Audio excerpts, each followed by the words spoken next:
Welcome back to San Diego Market Movers. I'm your host, Jason Yoss. I'm here with real estate veteran Jack Campbell. Jack, how you doing? I'm doing great. Thanks for hosting. Appreciate it. No worries. So, Jack, we were talking a little bit off air about all things real estate, and we brought up inspections. Yeah. So home inspections, it's got to be pretty much in every transaction.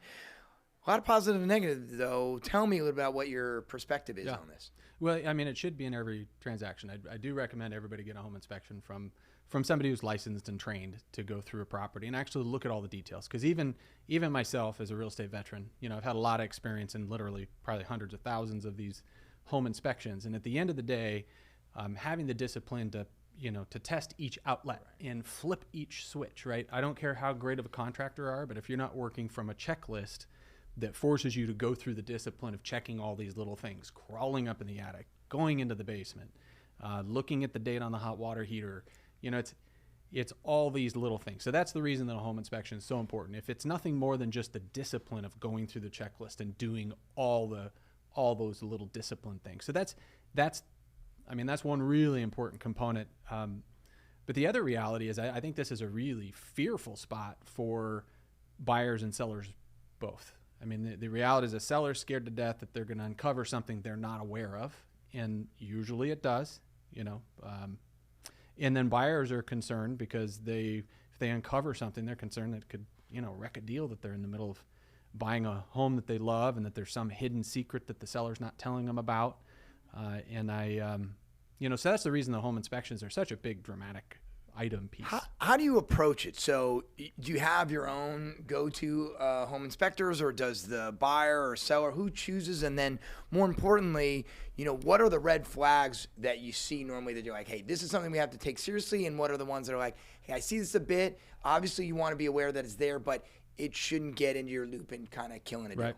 Yeah. Great questions. Yeah. So as far as the home inspectors go, a buyer can use any home. It's the buyer's responsibility to choose the home inspector, right? It's the investigations is the buyer's responsibility, right? So they have the right to choose any inspector they want. The reality is most home purchasers don't have a book of inspectors to go to because they're only doing this on average, I think, once 7 to 10 years is most buyers. So we do have, 2 or 3 home inspectors that we refer on a regular basis.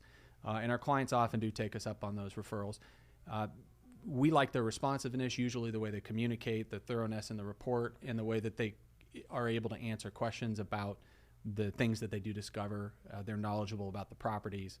Those are the reasons we choose the inspectors we choose. And, as far as the inspections themselves, the reports and what comes out in them, it's, there's a host of things that are normal to find in a property that are little ongoing. Some of them are maintenance, just regular maintenance related items. Some of them are things that people don't know about, and we discover in homes that the sellers weren't even aware of. And then there's some more catastrophic things too. But I think probably from a panic standpoint, the thing to keep in mind here when I say panic, don't panic, right? Every single one of these homes that you're walking into at one point never existed, which means that any condition within a home that you uncover that's not right can be cured. Really. And there, everything from foundation stuff to structural things, there's solutions for all those problems. It's always just a function of money and a function of effort and energy. I love it. This is great feedback for our buyer, and I'm sure as an expert, you're able to structure that contingency to make it work for your client. So, Jack, thanks so much for that information. Everybody, thanks so much for tuning in to San Diego Market Movers. We'll see you next week.